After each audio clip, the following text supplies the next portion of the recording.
Welcome to day 12 of Bondcember. I am Tom, and once again joining me is Joe. Hey again. Oh, where do we start with this? The man with the golden gun. He has got bullets. I try to be as fair as I can with Bond movies, and I tend to be overly fair to where I give credit to the ones people hate, which some of them we'll get to. But I'm not gonna lie. I'm not gonna pull punches. I hate the man with the golden gun. This is the one I absolutely abhor. And if it wasn't for, the unofficial Casino Royale, parody, this would be like the worst movie we cover on Bondcember. Yeah. This is the worst official Bond film. I don't think we're gonna get. I've seen the other bad Moore films and. Yeah.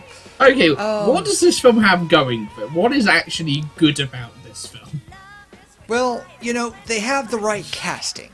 I'm gonna say that. Yeah. Christopher Lee, fantastic as, the concept. We have the world's greatest assassin against the world's greatest secret agent, and they show down. Yeah. And they got the right actor. I mean, Christopher Lee is a man who has presence. He has the voice. He has authority instantly, without even doing anything. Because he is a man who hunted fucking Nazis. Christopher Lee doesn't need fucking awesome. He doesn't need any more authority. It's Christopher fucking Lee. What more do you want? Unfortunately, around Christopher Lee is this film. Yeah.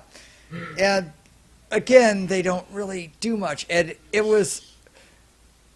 I get the feeling reading, the trivia on IMDb and, all of the other stuff that everybody was tired. Yeah. And, director Guy Hamilton, I think, was pretty much done. He's veteran. He's done a lot of good, but, he's been doing this for a while. Yeah. And, they got feedback from the Live and Let Die that Moore was too goofy. He was too much of a nice guy. And so they wanted to punch up the dark stuff, which Moore didn't want to do.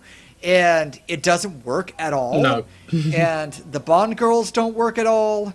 And it's just wrong choice after wrong choice. And, whatever flaws that the Bond formula has. Oh, on full display here. Yeah. Full display. It's just it's so tired, and it is... I used to think the movie was, dreary. I must have been watching, the TNT stuff where they had video, where the video was conked down, because when I originally remember watching this, and it's about the energy crisis, and it looked like it was everything looked dingy, but I watched the DVD version of it, and it looks a lot better. It's just a lot of the lighting is flat and basic. There's not a lot of interesting things. There's one interesting set here. It's there is an MI6 base in the sunken Queen Elizabeth in, is it Hong Kong? Hong Kong Harbor, yeah. Yeah, Hong Kong Harbor. And they made a secret base out of it, so it's just this tilted ship of a set. And it's a great little set, and they, it's a nice little break in the middle of the movie to go to this interesting looking place, and then it's they go to Hong Kong, they go to Bangkok, they go all across Asia, and nothing looks interesting. There's just this one mansion of this Chinese guy who lives in Bangkok, and who has this giant mansion, and that looks all right, but it's it's such a confused movie about where it is and what it's doing. Yeah.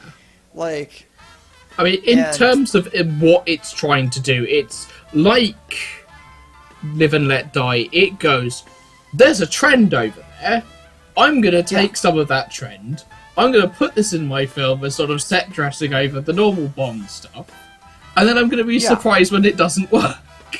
So, this was released in December 1974. Obviously, in 1973, you had Enter the Dragon. Yep. Which basically catapulted martial arts films to, and obviously posthumously Bruce Lee into oh my god, this is fucking amazing. Everybody wants to have a piece of this. And therefore it's got like kung fu and sort of, Asia and secret agents, which, originally, yeah, Enter the Dragon just has a secret agent in it that's trying to bring down the big bad with the help of Bruce Lee, and it's like, okay, fine. Yeah. Oh, and by the way, there's also got an energy crisis. Well, we better write that in, because that's topical. And it's just like, it's like Bond Mad Libs. It's gone, okay, who are we going to have as our villain? Christopher Lee, we haven't had him yet. Who are we going to have as our Bond girl? Well, Britt Eklund, who at this point is, just basically a reasonably popular actress. And had been married to Peter Sellers. Okay. And is let's not get into Peter Sellers. Let's not get into Peter Sellers again. We've gone past Peter Sellers. Yeah, and it's like, who is... I think she may be the worst Bond girl. I'm sorry, there's like... Yeah, it's up there. It's top 5 worst. Who basically plays as an idiot. Yeah. And then we have... they didn't seem like they were following the trend this time. They had Hervé Villachez as Knick Knack, who, he's a little person. And he would later go on to be famous... for Fantasy Island. So he'd be tattooed on, but right now he wasn't, I don't think he was well known. So I think they kind of discovered him. I'm kind of murky on the timeline, but he was living out of cars in, suitcase to suitcase. There's an excellent, at the time they discovered him. There's an excellent biopic about Hervé Villachez with Peter Dinklage in, which, I would say you are. Apart from this, it's like you've got Richard Liu, who's just a Chinese character actor, and a couple of other, character actors. And obviously you get Bond's local contact in Hong Kong, who is played by Soon Tek Ho, who probably is most famous for to Western audiences as the voice actor of Mulan's father. Yeah, why not?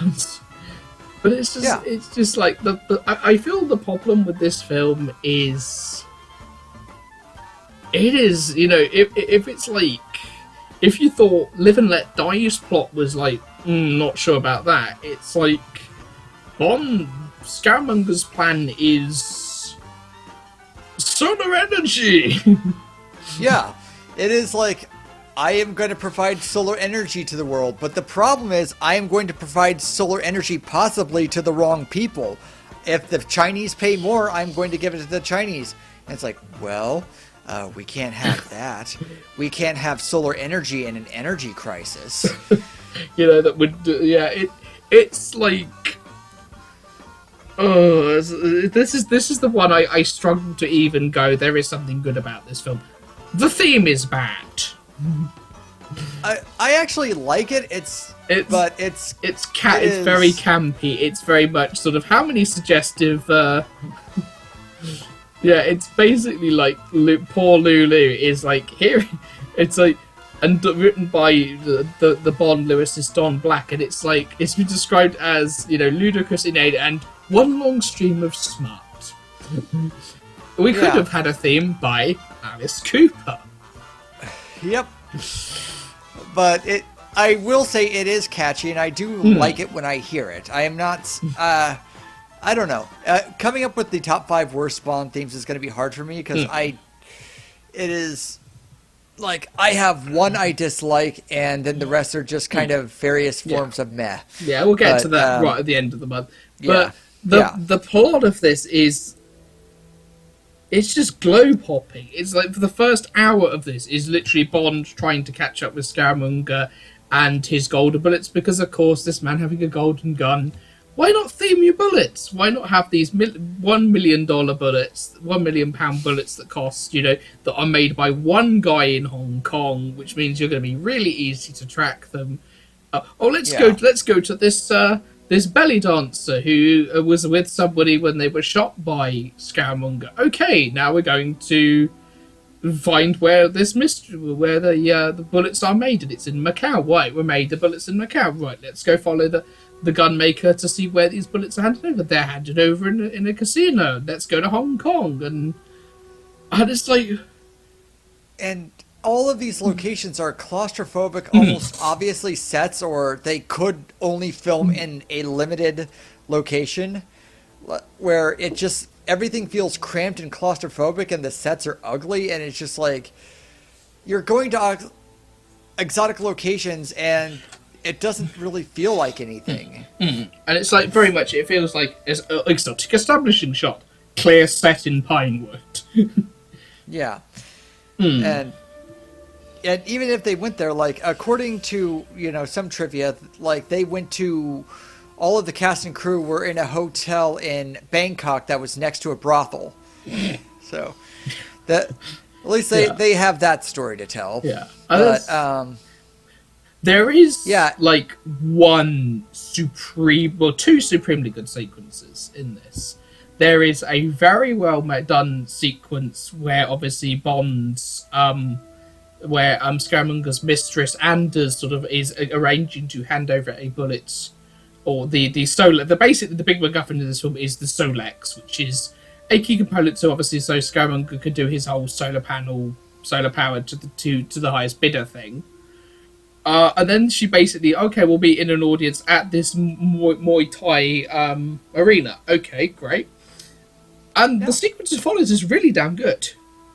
Yeah, it's a whole arena, and it is an exotic location. They are doing authentic Muay Thai fighting, which, wasn't a big thing in the 70s, but, it was a thing we could show you from another country, and, the scene making is really good. It's like, but it's just, in a movie that it doesn't mean much. Yeah. And it had been with Anders, a character that Andrea Anders, who was not treated well.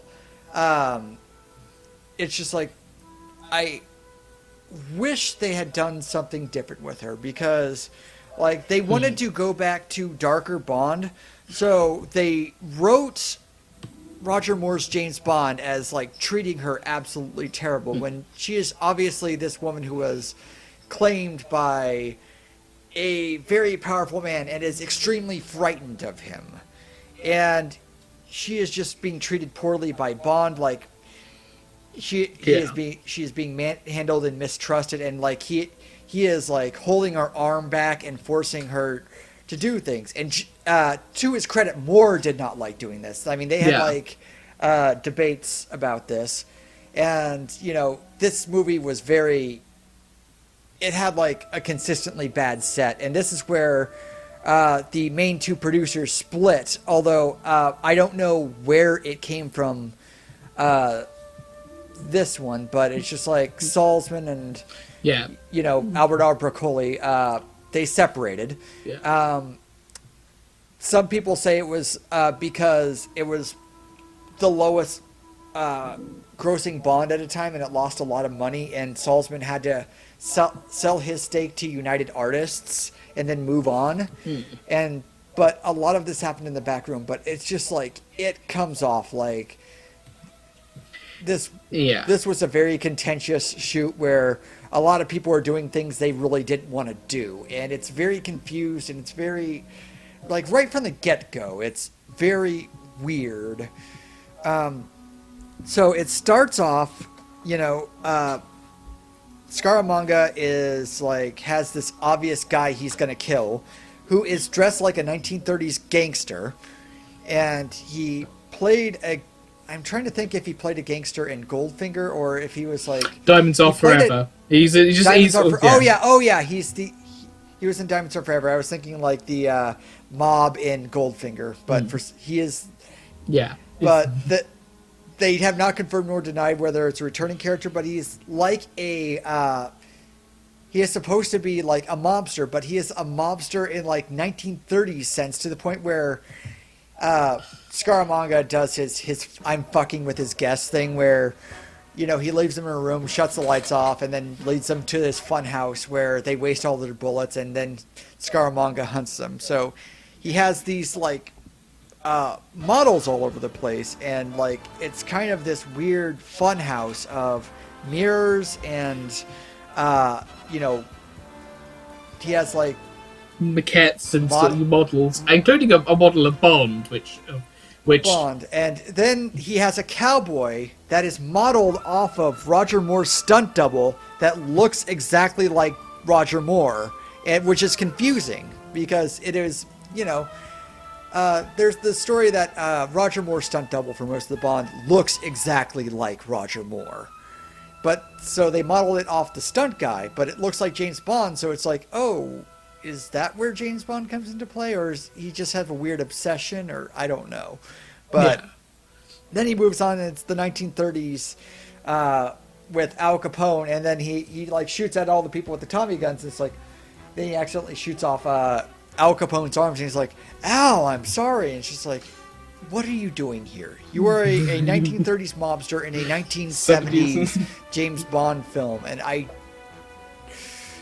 you know, eventually this guy dies. Of course he does. And then there's the, you know, mannequin of James Bond, which he shoots the fingers off of, and the mannequin will come into play later. And but it's just a weird scene, and it doesn't really do any. It's like it doesn't really communicate. He can. Yeah, Scaramanga can jump out and turn and shoot and immediately kill a guy. So yeah, he's got skills, but he's just this, you know, kind of weird. He's just this kind of weirdo that doesn't jive with how Christopher Lee plays him. No, it's like it's almost like, you know, you could have gone, here is this guy killing somebody, you know, in like, you know, one of his commissions. Yeah. Why not show that? No, we're going to have him running around this sort of, you know, Pee-wee Playhouse sort of fright lair thing. And it's like, okay, we're going to do that. That's the thing we're doing. Yeah. And, you know, that happens. And then we get to Hong Kong, and oh, look, we got a bullet, and it's like solar powers and stuff, and what about it? Like, and then it sort of goes into where they meet High Fat, who is this Thai entrepreneur who sort of basically, he's murdered. He's basically commissioned Scaramanga to murder this guy. And Bond comes in and is like, oh, I'm Scaramanga. Yes, look, this is my third nipple, which obviously only Mrs. Scaramanga ever would have. And then it turns into Enter the Dragon for 10 minutes. And it's like, okay, right, this guy, and and then you get this chase on a motorized boat. Oh look, and there's Goodnight. Goodnight is terrible. I'm sorry. I want to say, like, you know, Britt Eklund is doing her best, but this is like awful. The character is dire. Yeah, and it's like she is an idiot agent who constantly screws up. That is her only role. Yeah, and then we basically go, oh, but Bond's killed the businessman, controls his empire, fine, okay. And then we go to the Muay Thai thing, and then we have like the other good sequence of this film, which is another bloody. It's interesting with both these Moore films, the early Moore films. The best thing about them is the chases. Yeah. And J.W. Pepper reappears. Yeah, who is taking a vacation in Thailand. Yeah. And it's just like, oh, that's what Thailand needed, a racist white sheriff from Louisiana. And his wife. And his wife. It's just like... And strangely enough, he isn't the most racist person when they, you know, share space, because Roger Moore was just, like, in the middle of this boat chase, he is like, I'll give you 100,000 if you get this boat started, and you know, the kid just flips the switch and it starts going, and then he just tosses the kid off the boat. It's just like, wow, fuck you, Bond. Yeah, considering like how like last time Bond was in like Asia, we had the surprisingly respectful, if sort of slightly dated and sort of, you know, you only live twice. This is like, nope, we're gonna be very, very racist in this. And it's and then of course, and, you know, Bond, and they're throwing in some of Sean Connery's "Don't Give a Shit" on Moore, who, you know, very clearly gives a shit, and that's what makes it awful. He is terrible to Andrea Anders, who is, I wouldn't call her worst Bond girl because she's not really a Bond girl. She's the villain's girl who, tries to get out of the situation, and Moore does not help her. Yeah. But Moore's James Bond, I should say. Moore did not like how Pete treated the character either. Yeah. And it was obviously a character in an abusive relationship who was trying to get out, and then they had to put this hardcore Bond stuff in, and it just, everybody looks awful. Yeah, it's like, I genuinely, this was a chore to get through. And it's like, and then you have the duel, and then it goes, and then just like, you shoot Scaramanga. Yeah. And it's like, it's so, I remember obviously when I was watching this, I was obviously talking to you, and it was like, is that it? Is that how we deal with Christopher? Yep. Okay. And then the place blow, and then we have like this 10-minute like sequence in which he basically tries to get the solar Hujima flip out of this machine, and you've obviously got, good night sort of basically pillocking about, and it's like, oh my god. And then of course, because it has to have this sequence, then Knick Knack obviously reappears on the boat, and it's like, okay, oh god, we're doing this, okay, fine. We're gonna put him in a basket, because look, he's a small man, oh dear. And then they obviously, romance, and it's like, it's over, thank god for that. And then they have the short-lived fad of the remixed version of the Bond theme, where, they go to the credits, like, in this version they have Lulu saying, "Have no fear, James Bond is here," and then they go back to the rest of the theme as normal. But and that's your movie. It's just like it feels. There's some things I'm going to get into, like in the next movie when we talk about like Roger Moore's James Bond. But he is like. If there's a thing I can pick up from this, is that he is very scientific-minded. Yeah, this is nerd Bond.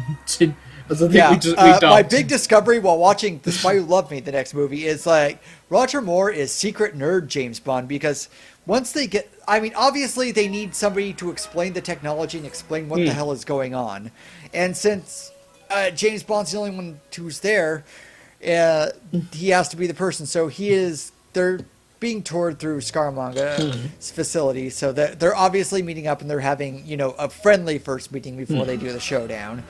And so they're going through his solar facility, which is all of these tanks of coolant that must be kept at absolute zero, which I cannot begin to tell you how that is impossible.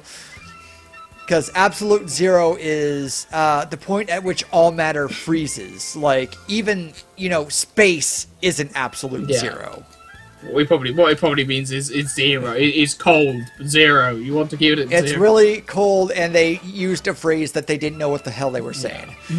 But, so he's explaining how this all works to Goodnight. And he's like, okay, the solar stuff comes into here, and then it has to be run through here, and then here's the coolants where it is needed because it is very hot because it is solar power, and here's where they gather stuff. And I have to imagine this gets really very hot, and it's like, yes it does. And these tanks have to be kept at a constant temperature. Don't do something like toss a body in there. What did you do? You tossed a body in there, you idiot. What do they do? It's sort of like, then tossing one body into the coolant tanks causes the entire facility to explode, among other things. Yeah, like it's bloody Thunderbirds. It is very much sort of like how... It's very much sort of like, oh god, here we go, the entire plate. Look, this one gentleman has fallen into... Like, what do you do if you drop a mug? It's like, I've dropped my mug of coffee in it. Well, that's it. The entire place is going to blow up now. Well done. Well, put lids over your... over your coolant thing, or some sort of plexiglass, not just leave them for people to fall into. They had OSHA in the 70s. They weren't in Thailand, but there were safety things you could have done. They had safety videos. It's an emerging industry, but I'm sure there are some safeguards you can keep. Like, what if like a bird or a wild animal just jumped into your tank and blew up your entire goddamn base? Or like drop a donut in there. I'm pretty sure, we've dropped a donut in there. Well, the donut was warm. Oh shit, the entire place is gonna... It's like to be clear, I am not, nitpicking to be cinema sins. I am just nitpicking because there's not enough to talk about. It is the movie where nothing is of interest and everything is, where you're so bored, you're focusing on everything to the side. You're thinking about things you shouldn't be thinking about, like, how this entire facility can just easily, go up like a match if, anything slightly wrong happens. Yeah. And I mean, it's just like, even the noteworthy stuff is noteworthy for the wrong reasons. Like, there is one of the greatest stunts of all time in this movie, and you would barely know it. There is, in the middle of the car chase, Bond has to do this corkscrew jump to catch up to, Scaramanga and, Knick-Knack. And so they're already well ahead of him, but there's this bridge that's out. But if he does this corkscrew turn, he'll be all right. He can make it. And it is one of the greatest practical stunts of all time. And it's unfortunately a pointless scene in this movie. And they had to have a slide whistle, which everybody involved with putting the slide whistle in deserves the scene to die. Regrets it. Like, the director regrets it. John Barry regrets it. Like, John Barry, doesn't even like this score. This is like one of his lesser. This is where he's kind of tired, and this is where you will get like people other than John Barry filing in. I know we had like George Martin last time, but John Barry, this is where kind of John Barry went off and like did other movies and won Oscars from time to time. Yeah. And I mean, the other thing with this film is, like, I'm pretty sure this film is cursed, the amount of sort of stuff that went wrong in the background. Because it was like, let's go film this in Iran. Oh, what's that? Oh, it's the Yom Kippur War. Let's go shoot in Vietnam. Oh, let's not shoot in Vietnam. I forgot I wrote those down in the notes. I'm glad I did. You remembered it. It's like, let's not do that. And like, this film behind the scenes was just a complete mess. Yeah, and there was a point where Scaramanga Island was blowing up, and like they had to do the escape practically with Britt Ekland, and like she was terrified, and there was a point where everything was blowing up behind them, where Ekland fell down and Moore picked her up, and that was real. Yeah. If he hadn't picked her up and helped her, then she was screwed. Yeah. And it's like, this is like, I wanted to like this, like, because this is the one I think where you mentioned before that it was like, this is not one of the good ones, and it's like, it's Christopher Lee. How do you underuse Christopher Lee? Well, first of all, you don't give him really a character. I mean, Christopher Lee says this is one of his favorite characters to play, but like he doesn't have a character 3/4 of the movie, and then he has this dinner where he just drops all of this stuff on him. Oh, when I was a boy, I was very interested in shooting. And then I learned that the killing animals is actually quite fun, including killing the most deadly of animals, man. Yeah. Well, I hope you've enjoyed. And then I just went on killing man, and also I developed solar power. Yes. Would you like to buy some panels? And it's like, how do you make Christopher, like, that's the biggest sin of this film above everything else. How do you make Christopher Lee boring? How do you make one of the best actors of the last century boring?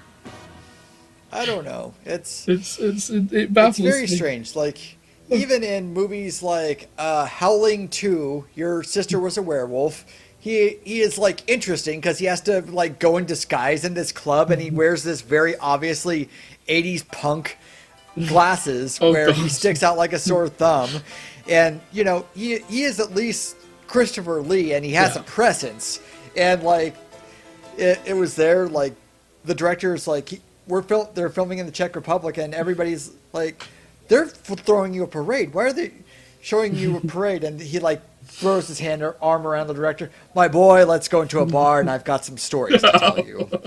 And then apparently he told the director of Howling 2 about how he hunted down the architect of the Holocaust with the team and just did a whole bunch of Nazi fucking up in World War II. And he's like, well, holy shit. And it's like, the director kind of fell out of his league there. Like, okay. Unfortunately, he didn't get to make a better movie from that experience. No, but hell, it's Christopher Lee. I mean, there's... Yeah. Yeah. So that's The Man with the Golden Gun. I want to talk about Howling 2 more than I want to talk about this movie. Yeah, and Howling 2 is not a good film, but anyway. No. Tomorrow we'll be back to an actual good, well, a damn good Bond movie, actually, in the space of The Spy Who Loved Me. So we will see you tomorrow.